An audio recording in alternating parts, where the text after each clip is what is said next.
What's going on, guys? It's Sloppy Saturdays back here with another video. And today we're going over a topic that I feel like has to be addressed. I've been seeing in my timelines in certain videos because recently Quinn Ewers just got drafted as a seventh round pick from the Dolphins. And I'm hearing people say that how is it possible that Arch Manning, a generational QB prospect, never beat out Quinn Ewers last year, who ended up being a seventh round pick? And people are equating that to Arch not being better than Quinn Ewers, Arch not being the best QB in that room. And they're not really looking at a lot of other determining factors when it comes to taking out a young QB when you have two NFL QBs in the room. So let's get right into this and discuss why this never happened. So for Quinn Ewers, it was probably the worst season possible he could have ever imagined. When you look at him being injured in the middle of the season, but not only that, him completely underperforming. When we were going into the season last year, we expected Quinn Ewers to be a first round pick, an early second round pick. That's where he was going. As everybody knows in this NFL draft, he comes as a seventh round pick now. And this happens due to obviously the injury in the middle of the season, but he also underperformed as well. When we look at the two Georgia games, the first Georgia game, he got pulled in the middle of the game for Arch Manning. The second Georgia game, he got outdueled in the second half by Gunnar Stockton. And that was a low-scoring game. It's not like it was really an offensive battle, but Gunnar Stockton outplayed him in the second half for the SEC championship. Not only that, when we look at the Texas A&M game, he threw a huge interception in that game, only put in one touchdown. And Arch Manning had to put in another touchdown in that game when he subbed in. So when you look at Quinn Ewers in these big spots, he did not deliver. And then obviously when you talk about the Ohio State-Texas game, he had a chance at the goal line to put them in. Now, I didn't really like the play calls there. That was out of his control. But again, the last play of that game that you remember is the scoop and score by Jack Sawyer that put Ohio State in the national championship. So all these factors combined, him being injured and him underperforming in big moments, let him be a seventh round pick in the NFL draft. Now, you guys are saying, if Arch Manning is this generational QB, how is he not able to take the job from him?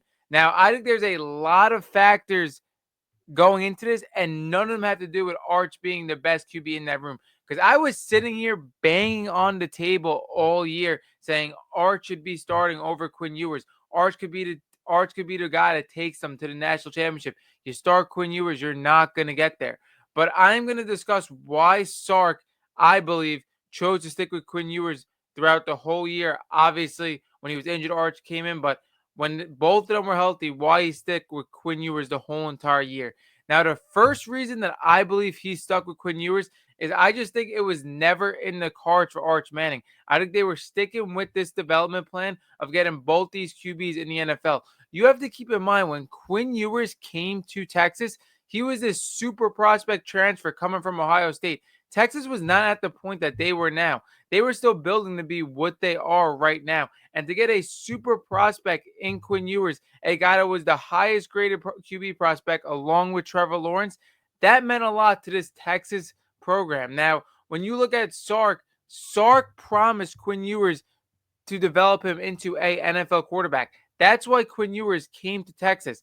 And I think Sark really wanted to stick with this development plan of getting Quinn Ewers in the NFL. And then after that, it was going to be Arch Manning's time. Now imagine if Quinn Ewers would have got pulled and not would have and didn't finish the year.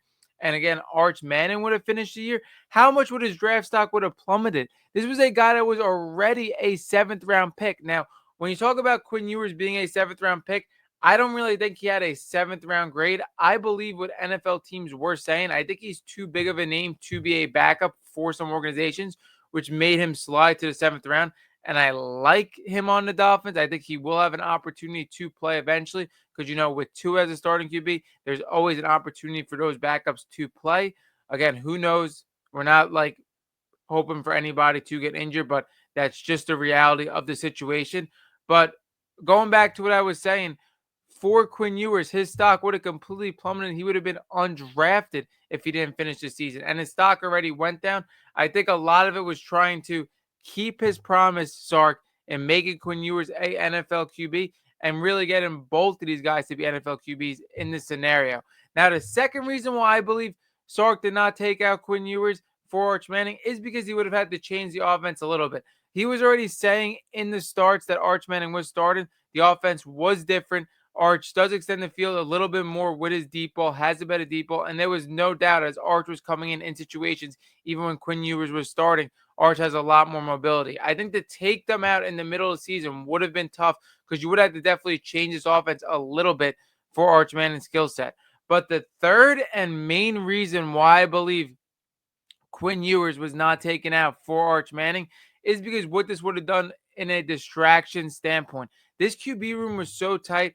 Arch and Quinn Ewers, for two guys that are NFL players, you really never heard a bad thing about that QB room. Nothing got out. I think that was a huge credit to the coaching staff as well. I think if you would have pulled Quinn Ewers for Arch Manning in the middle of the year, I think that would have caused so many distractions for that team. I think the media around that situation would have went absolutely crazy. And I think he didn't do it based on these distractions. Now, do I think Sark made the right move in the situation?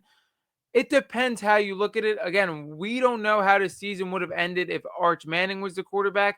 Do I believe they could have possibly got over the hump against Ohio State? I don't know. I think Ohio State ended up being the most talented team, and the most talented team won it all. But when you look at that Ohio State Texas game, it didn't take much for Texas to end up changing the outcome and winning that game. When you look at Texas' game plan, they played Ohio State phenomenal.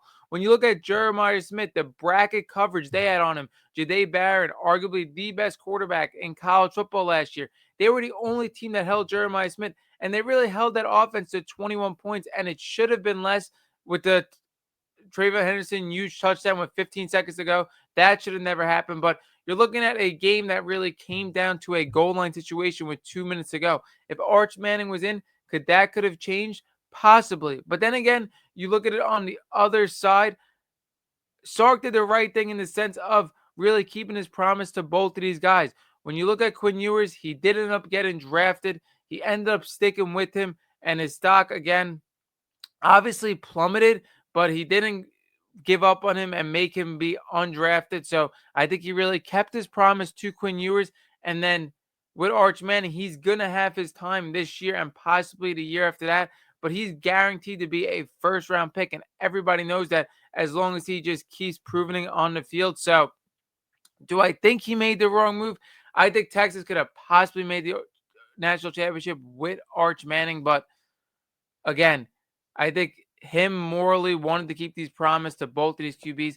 And like I just want to address, this had nothing to do with Arch not being able to beat out Quinn Ewers, not being the best QB in the room. I think it really had nothing to do with that. I think there was a lot of outside factors that really determined Steve Sarkisian making this decision to stick with Quinn Ewers.